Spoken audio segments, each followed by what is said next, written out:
Hello and welcome to the All Mats Taken Yoga Business Podcast. I'm your host, Adrienne Jarrett, and today I am celebrating the 50th episode of the show. So a huge thank you to everyone who listens to the show. It's been such a wonderful learning curve getting here and such valuable lesson and perseverance to show up every fortnight. And it wouldn't be worth any of that if it wasn't for you, dear listeners. So thank you from the bottom of my heart for sharing your time and space with me. To celebrate, I have set up some pretty cool deals with some of my affiliate partners for you, and there's some offers from myself in there as well to help you upskill as a teacher and also build your business. So make sure you go and check out those deals in the show notes. There's some pretty cool stuff. I'm very excited about that. But we'll move on to the topic of today. So as well as reaching 50 episodes of the show, I have also just recently passed the 1-year anniversary for me teaching my in-person yin yoga class. And since both of these milestones happened to land around the same time, I thought it would be a nice moment to bring them together and reflect. So for any new listeners, I started teaching yin post maternity leave in my hometown. However, I had just moved back here when I was about 8 months pregnant. So it's kind of been like starting from scratch in many ways. I obviously do have a few connections, but I haven't lived here for quite a number of years before I was pregnant. So it's kind of been like starting from scratch in many ways. And I teach out of a studio, but I rent the space. So it is fully equipped, which is absolutely amazing. But I have to build my own client list, my own class to grow and market, rather than being like under a studio and just getting paid for showing up.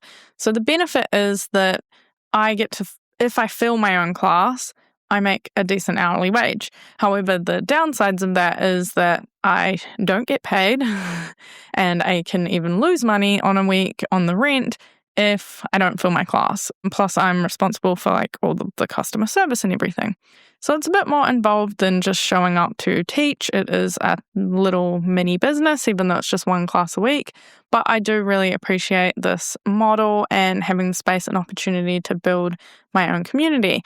As you know, listening to this podcast, I love business stuff, so it's been a really fun experiment for me over the past year to grow this alongside all of the other things I have going on.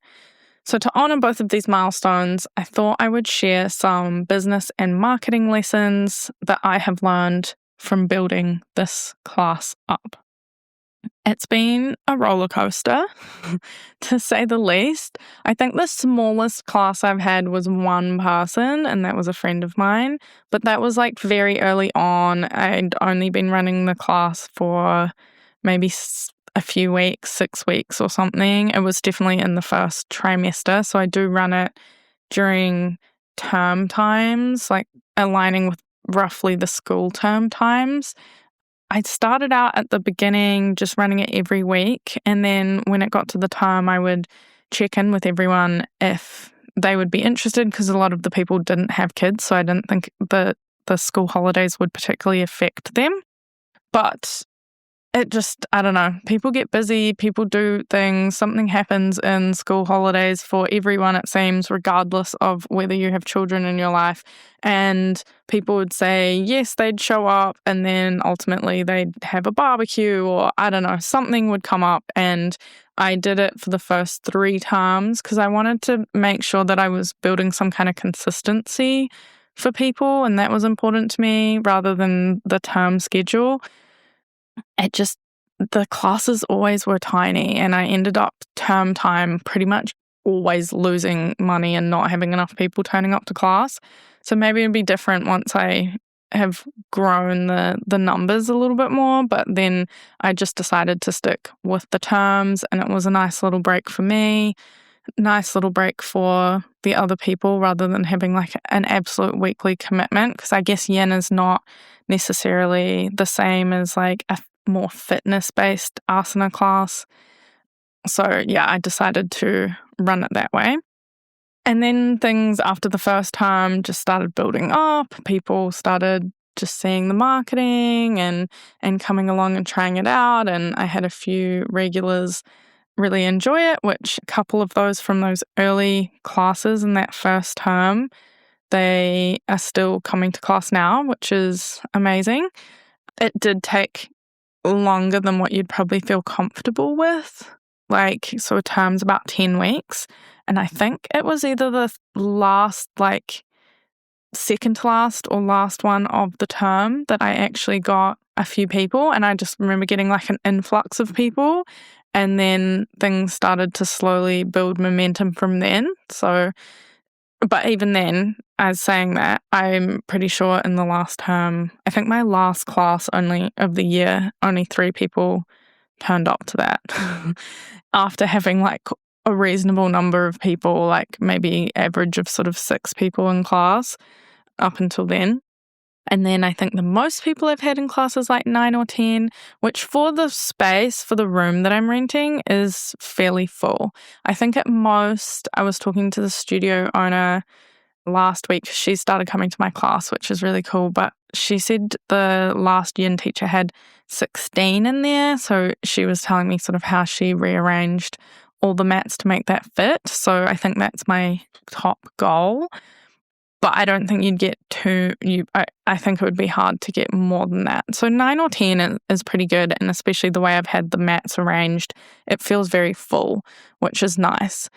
And then this year has been doing really well so far, and I've had new people coming in throughout the term. I guess it's the buzz and excitement of the new year and people focusing on health goals and all of that, I'm sure plays a part into it, but also just that momentum coming through of being around for a while and people just even allowing more time and space for people to see the signs and see the posts and all of that kind of thing.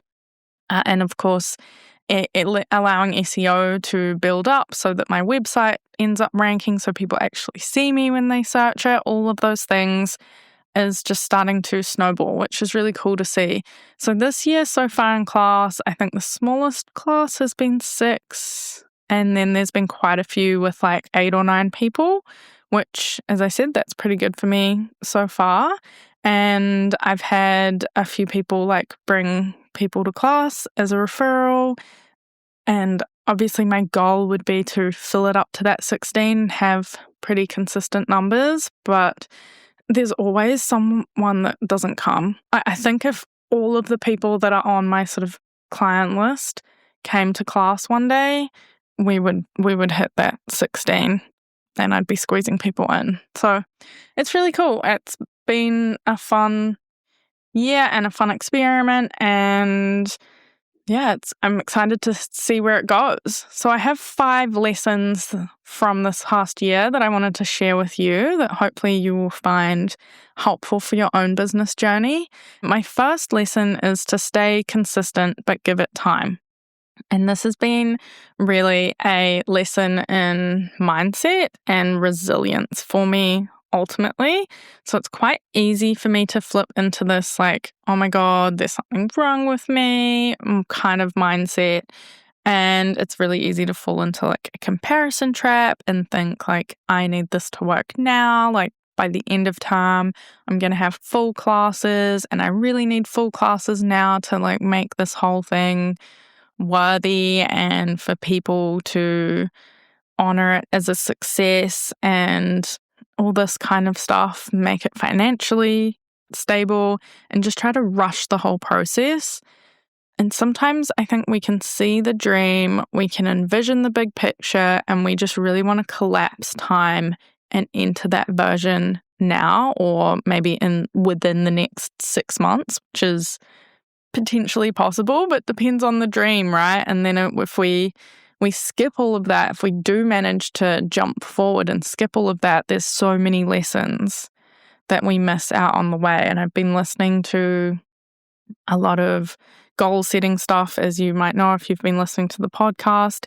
And there's this idea of the hero's journey, and you go through the period of time where everything looks like it's going to collapse and it's all terrible and nothing's ever going to work out. And then suddenly that's when the something happens and it all comes together. Like that's the plot of a movie and that's the plot of everything. So I like to kind of think of it like this rather than getting stuck on this collapsing time and making it happen, and just trying to use that idea to stay really present. I hope that makes sense. And I think it can be really easy to try to sort of time jump this and wish we were in a different situation, especially when we're in a space where we need money or we're desperate for a change from our 9 to 5, or maybe it's that we need to prove that this is not a crazy idea to a family member or a friend. And if there's some kind of pressure to like quote unquote make this work, then we can shift that pressure onto our business and really not allow the space and time that it needs to build up. So instead of accepting the process, we try to collapse it, and then it just doesn't work. It doesn't have that breathing room, and we don't give it that breathing room. And for some people, this kind of pressure is like a fire starter and they absolutely thrive off that. But for me personally, it is like kryptonite, and I feel like it just kills my whole vibe.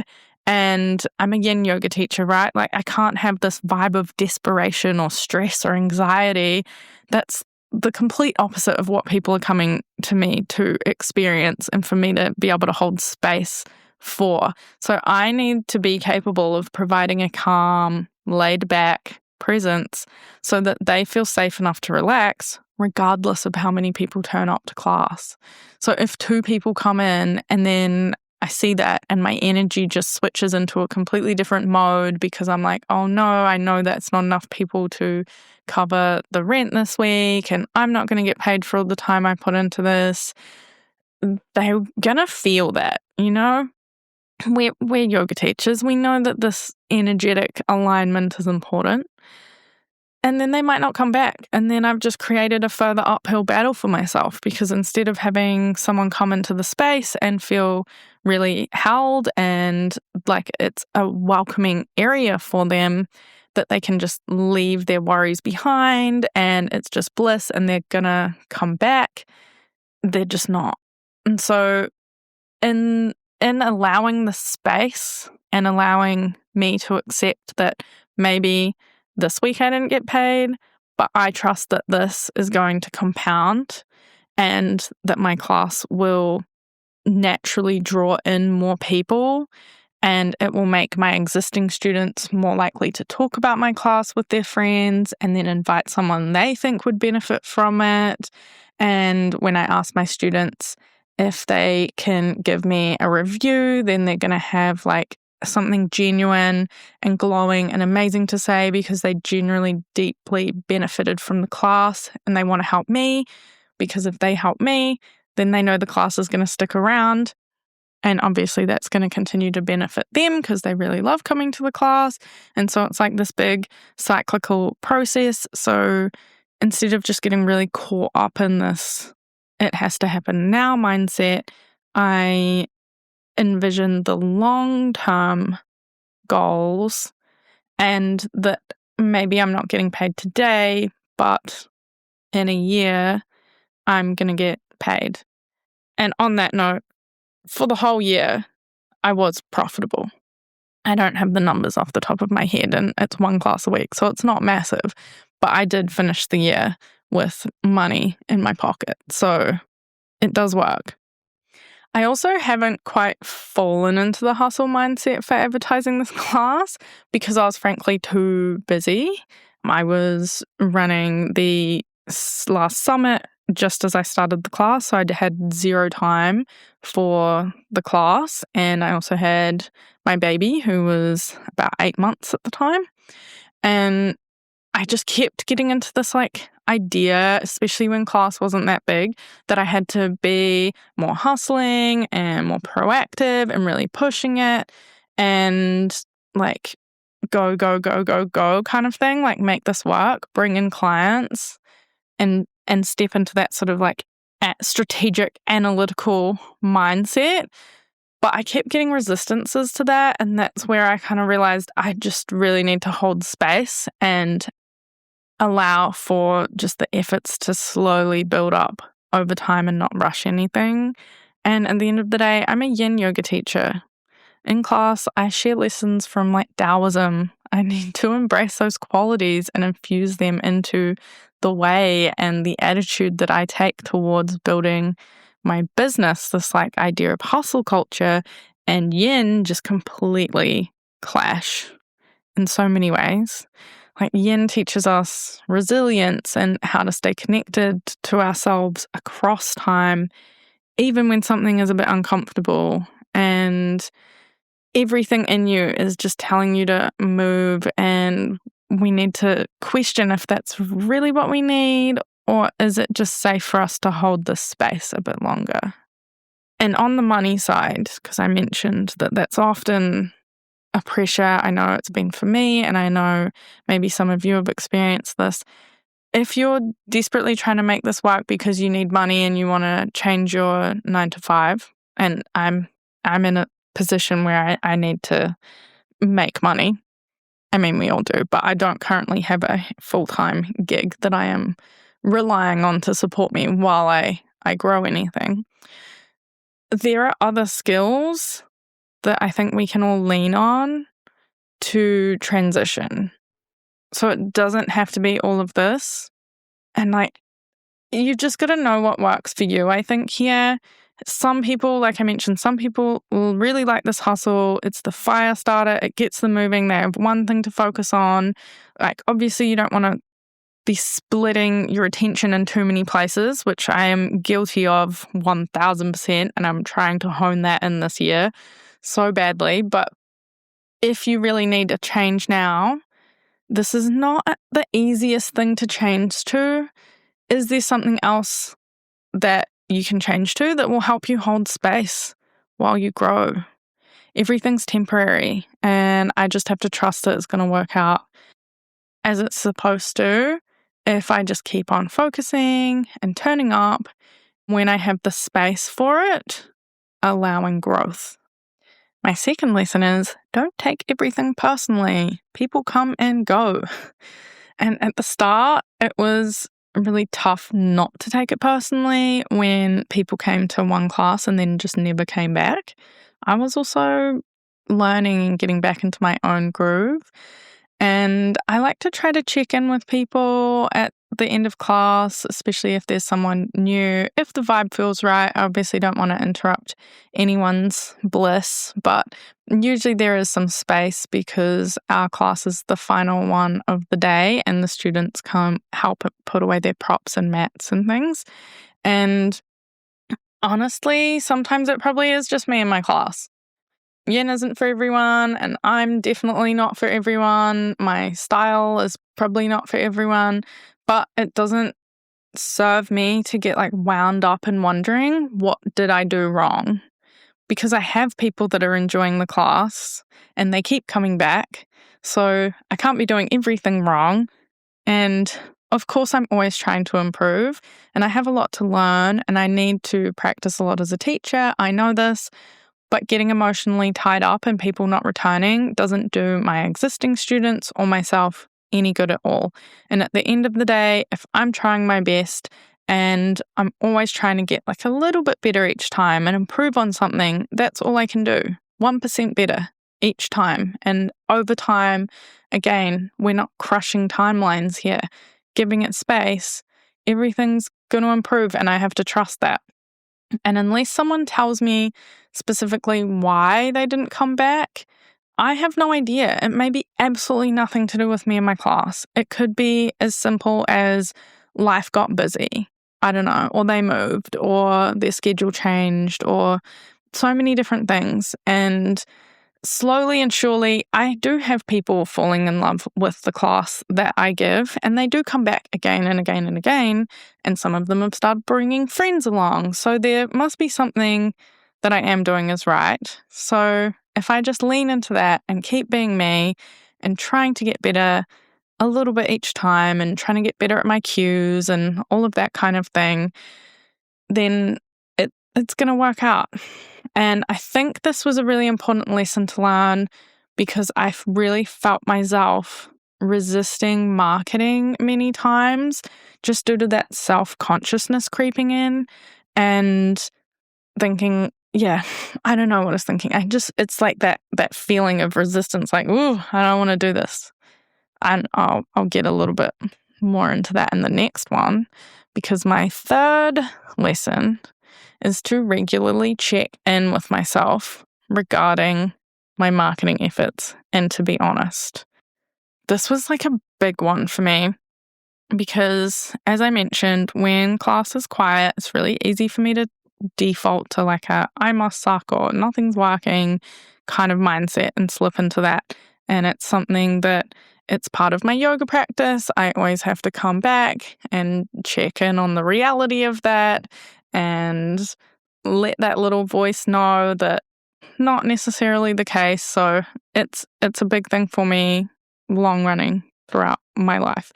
But if I'm really honest with myself and I think about it, most of the time if I ask, have I really put my best efforts into marketing my class or am I holding back somewhere?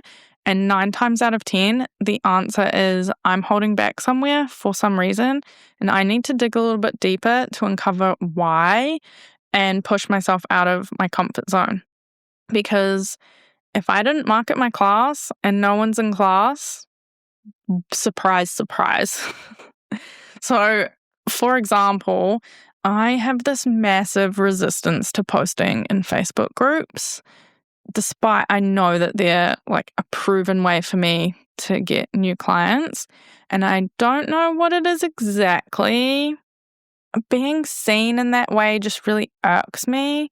And I think it comes down to being in my hometown and having a fear of being seen by people from my past.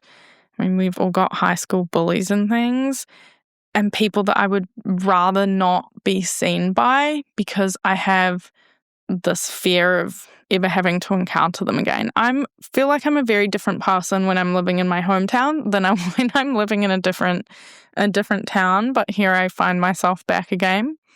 I have the same fear around posters a little bit because I've got them plastered all around town, although for some reason I did manage to push myself to put those up earlier. However, I don't include my phone number anywhere, and I know it's for this reason. And I'm happy to give it out to students once they're in class, and that's really, really great. But I don't want it on posters for just anyone to be able to ring me. Also, when I created them at the start, I had like my 8-month-old, so I really didn't want people to call me. But there's definitely people in this town that I highly avoid for various reasons. So that was such a huge push for me that I don't think would necessarily be a problem if I was living somewhere I didn't grow up. So it's a little bit of a therapy lesson unwrapped on you there. But one of the reasons I really love having a website and utilizing SEO and Google My Business is that typically only people searching for local yoga classes are going to find me. So that massively minimizes the chance that people that I don't want to be seen by will find me.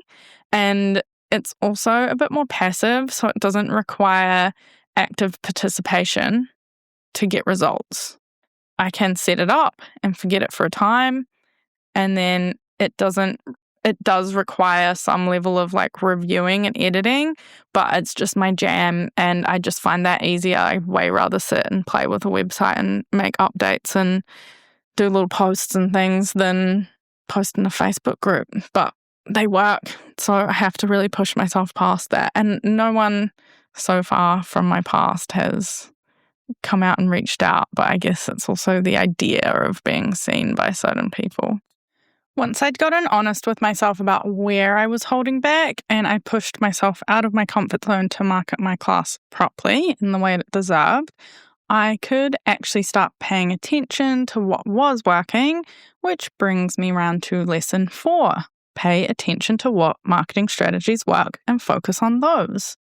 And as much as I hated it, the most effective marketing strategy for me has been posting in local Facebook groups. I often get a few people when I do this at the start of the term. I don't do it weekly, just at the start of the term. I find if I keep going, it doesn't seem to work as much, but people like start dates of things, so I try to align it with that. This was actually the only thing I did to advertise this term, and I've had, I think, 5 new students start so far, but I've had a few like trickle in a bit later, so I don't think that'll be the Facebook posts because they don't have a particularly long lifespan, but I have to ask. Typically, I ask, and that's how I know what's working. So it's not rocket science to work that bit out. I try to ask every new student, like, oh, how did you find me? That is how I work it out. So it's not anything crazy or fancy or tracking. It's pretty straightforward. So the other ways people find me is directly through the studio that I teach from their marketing, which is quite handy, but because all the teachers are doing their own individual marketing, it is not like a crazy amount. And something, though, that has been really worth setting up early on in my business was my Google business profile and my website. And I've had quite a few people tell me they just searched and I came up online. So if you haven't done this yet, I highly recommend it. The other 2 things that have been the most useful have been posters and posting on event sites like Event Finder. If you have that, I think it's pretty global, but the websites like that. The event sites, however, interestingly, have never brought me returning clients though, but they have brought in people who are like visiting from town and looking for a class, or people just looking for a one-off self-care kind of moment. So it's been kind of handy. So that's a nice little boost. They do have these slightly higher priced because of the fees and the one-off nature of them. So maybe that has something to do with not getting the returning clients because maybe they don't see my other prices. But I don't know. Obviously, my main focus is always getting returning clients. And I found that these clients, they usually just seem to be looking for something one-off anyway. But it's a nice little boost, as I said. And Instagram has brought me a grand total of 1 student. And she was working here for the summer and a bit younger, and she managed to find me through that platform.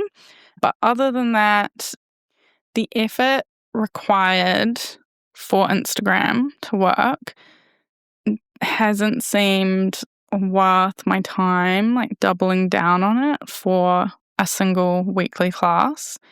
And depends on the type of community you want to bring. But for me, it just felt like so much more work than what was necessary, especially when other things were working. So to be fair on that, I haven't given Instagram a good crack because I also wasn't sure how to target people on like a very specific local scale using Instagram. Like I want people that are in a very small radius, like working in town, living very close to town. I do have people from further afield, but that's kind of like my focus because that's who I'm most likely going to get. So I have decided that when I am ready to craft and sell my online offers and get more niche, because my in-person class niche is probably not niche enough to work in the online space.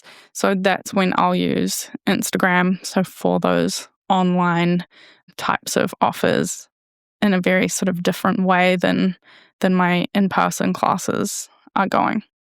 And then when we scale back a little bit and look at the ones that are working, I think the success of each of these methods makes so much sense when you start to think about people's behavior. So for the local community Facebook groups and the posters, people are seeing it just pop up and thinking, oh, that sounds like fun, I'll try that. And you're getting in front of locals, so your location targeting is on point. Event sites could also come under this sort of category of people seeing something and thinking like, oh, that looks fun, and just trying it out as a one-off thing. On the other hand, when you look at Google My Business and website ranking and search, and also somewhat on the event sites as well, they're super powerful because you're getting in front of people who are actively searching for your classes. And I think that's why this method can be so powerful. And I also love it because it just feels so much minimal effort compared to social media. It's not quite a set and forget system, but it requires upfront time invested in very strategic setup, and then just ongoing maintenance. And the amount of work you'll need to put in to rank highly is going to vary massively, obviously, depending on the size of your town or your city and how many other teachers there are.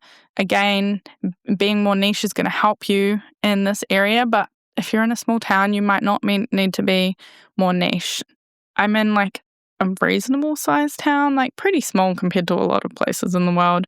But there is a wee bit of competition around, if we want to use that term. There are other yoga teachers around anyway. There aren't really many yin yoga teachers specifically, so that's quite easy. But it's fairly easy for me to get into like the top 10 on Google Maps, for example, with my Google My Business. Whereas if you're in a huge city, it might take a little bit more work. But both of them, they sort of follow like a similar process, and it's not quite the same pizzazz, if you like, that social media requires. It's a bit more formulaic to a degree, which just personally I like and works for me and my brain. So if you haven't set up or optimized your Google My Business profile yet and you want help to get that done quickly, I'll be putting together a walkthrough tutorial for you as part of the sort of additional resources from this podcast show. And so you can find a link in the show notes to learn more about that and check that out if that sounds like something you want to work on and set up. And additionally, when we're thinking about like our audiences and their behavior, we also have to consider the demographic of our audiences. So, for example, my yin students, not always, but typically are in their 30s, mid-30s and up. And a lot of them aren't on things like Instagram, or they don't use Instagram to search like maybe younger audiences do a bit more. They may still have Facebook and that's sort of their primary thing, and they use the Facebook community groups, or they use established search methods like Google and Google Maps or the event websites or even the posters around town to find things that they're looking for in their community. So a win for me is a large number of my ideal students aren't typically scrolling the gram. So it doesn't make sense for my business in this form to be there. So, and I know it can be really easy to like get caught up thinking that you need to be on social media because everyone's saying you need to go on social media to grow. But it depends on your location, your community, your ideal customer, what you want your business to look like, what you want your marketing to look like, what you want to spend your time doing. And choosing not to invest in a platform can be a legitimate strategic decision. It's not just a failure. You don't have to be everywhere all the time. So it's just something to contemplate for you and what your business looks like. And I really believe that we can find marketing strategies that are aligned for us and our lifestyles and that will work. But we have to kind of ignore a lot of the noise out there. We know a lot of this. Like, we know there are posters, there are events. We know where we can be. Tune in. What do you enjoy doing? What type of things do you like creating? How can you show up? Maybe it's even ads. I didn't have much luck with ads for a local thing, and I think it can be quite expensive. I mean, if I had a studio, I would, but for my one class, not sure it was worth it. But you never know. Like, look at what your goals are, what you want to achieve, what time, space you have, what do you enjoy doing, and then focus on those things and turn up and see what works. Ask people where they found you. When you find something that works, double down on that rather than trying to spread everywhere doing everything. And while we're on to websites, lesson number 5 is a simpler website that works is better than a really aesthetic website. And I don't know how many people this one's going to apply for, but it was a big lesson for me as a website designer, and it was a little bit of a hard pill to swallow, and it took me a really long time, to be honest. Now, don't get me wrong, there was absolutely nothing wrong with my fancier Show It website. Nothing wrong. Found and helped me convert new clients. The SEO was great. Everything was great. There was nothing wrong with that website. People liked it. I had feedback on how beautiful it was and how professional it looked and how easy it was to use. But, and this is the big but here, it was too expensive for my 1 class a week income. It just didn't make financial sense. Also, on top of that, I'm in New Zealand, so everything is in US dollars. It's like nearly double for me. So that's just such a bigger hurdle to get across to like bring that money in. So it just didn't make financial sense, even though it was so beautiful and I loved it so much. It was like this design I did ages ago and I was really waiting to use it for something, and this was perfect, but I still have it somewhere. Maybe I can revive it at one point. So when I'm ready to start building my online presence and generate more income, then yes, it might be allowed to come back, and the slightly higher price of running it for the hosting would be acceptable. It wasn't enormous at all by any means, but it was too much for my current needs with my tiny little business of 1 class a week. And I don't have the space for expansion into that bigger version of this business right now, being a single mom to a toddler. So before I had my setup, it was my beautiful designer Show It website, and then I used Offering Tree for my booking software, and now I've just transitioned it all onto Offering Tree because I have a website builder included, so it's not an extra cost for me. And despite my initial frustrations, because Offering Tree Builder is very simple, and I was really determined to recreate a replica of my Show It website, but it wasn't going to happen. I'm not good enough at coding, and the way the designer works wasn't going to like easily allow me to get there. Maybe if I learn it a little bit better, I could, but it was just becoming a waste of time. So once I embraced the fact that it wasn't going to happen and that I would just have a simpler, not perfect, but much more cost-effective website, I was actually really happy with how it turned out. I think it looks nice. It also has way more functionality, which I don't even need a lot of it because Offering Tree has a blog included, and I didn't have that on Show It. I would have had to pay more for that, but I couldn't justify that as well to blog. So maybe I'll start blogging now because I think that's a great idea, and I've definitely written posts on why I think that's a great idea. I think the schedule section that on my website now is genuinely just much better and much cleaner and easier to use. There's also a login button, so existing clients can get in so much easier. And to be perfectly honest, if you're not a website designer, and the simplicity and minimal options of the Offering Tree Builder is in many respects better because they've pre-designed a nice website for you, so you can focus on customizing it through your branding and your photos and your copy.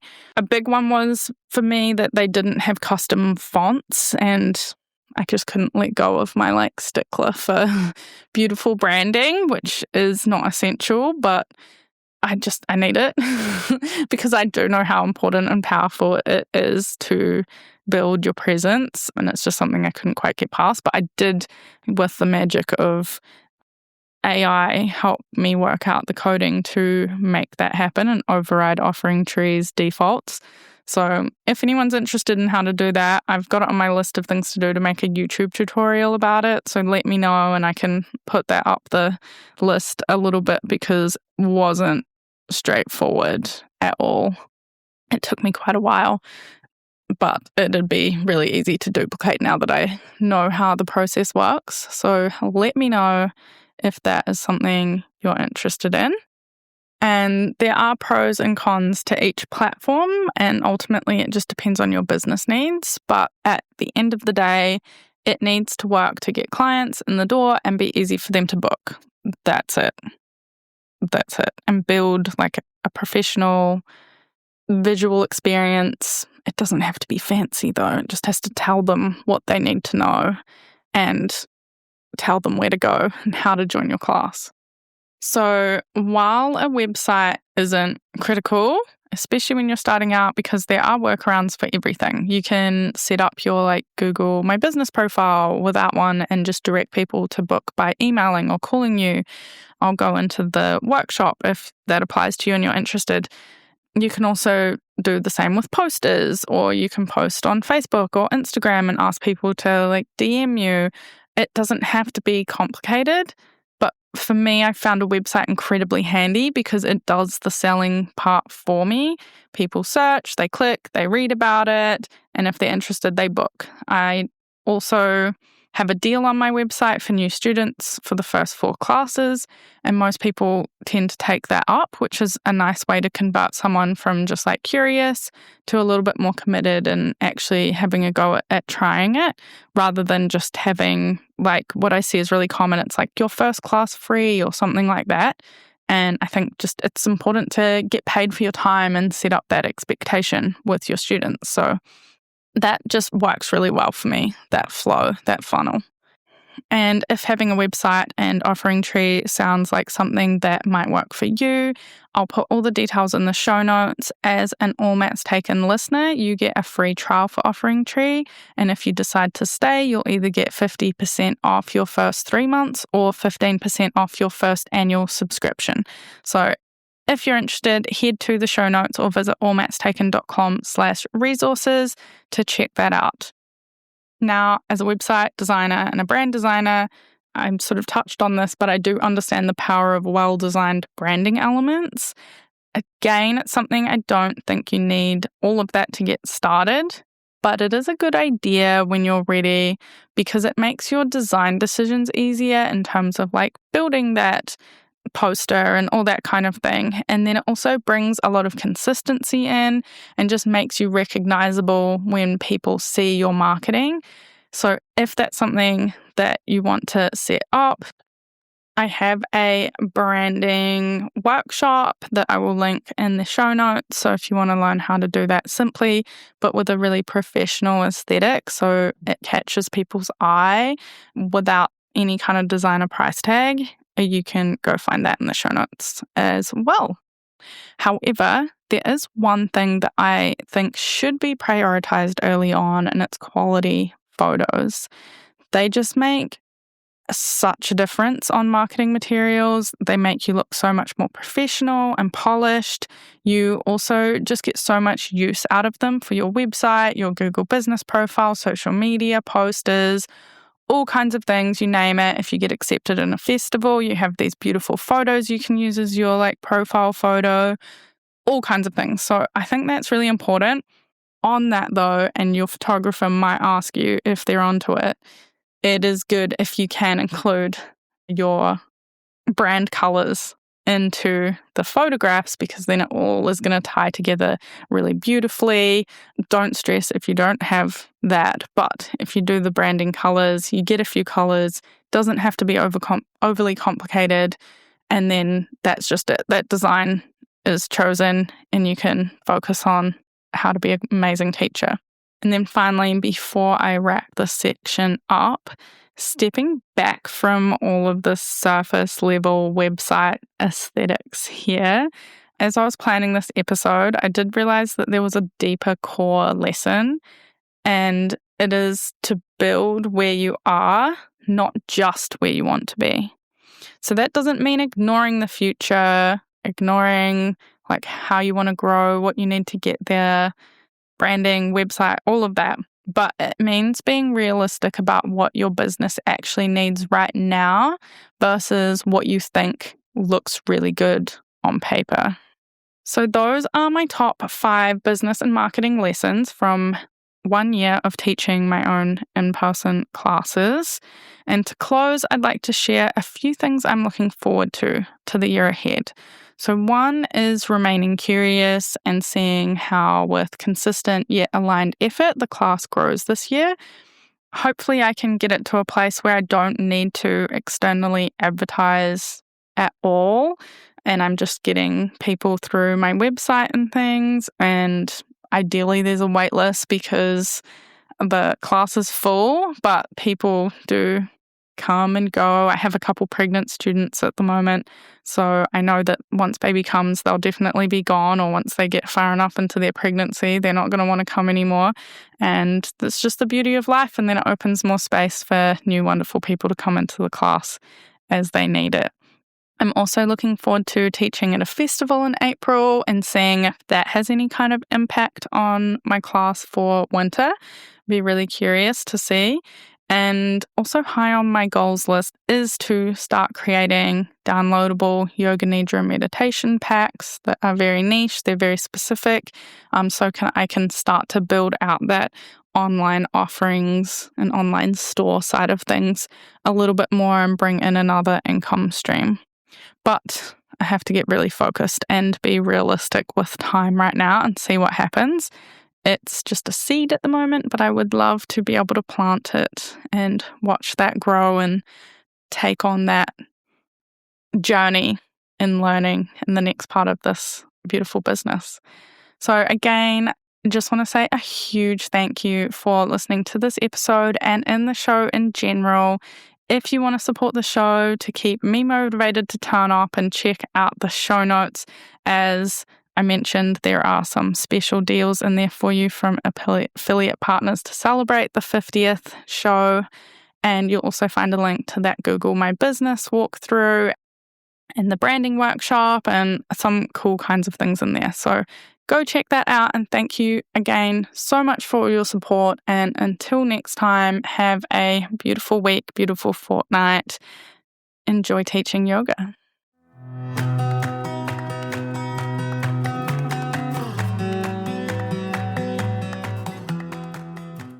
Mommy been around. Whee! A fast. Fast. Fast.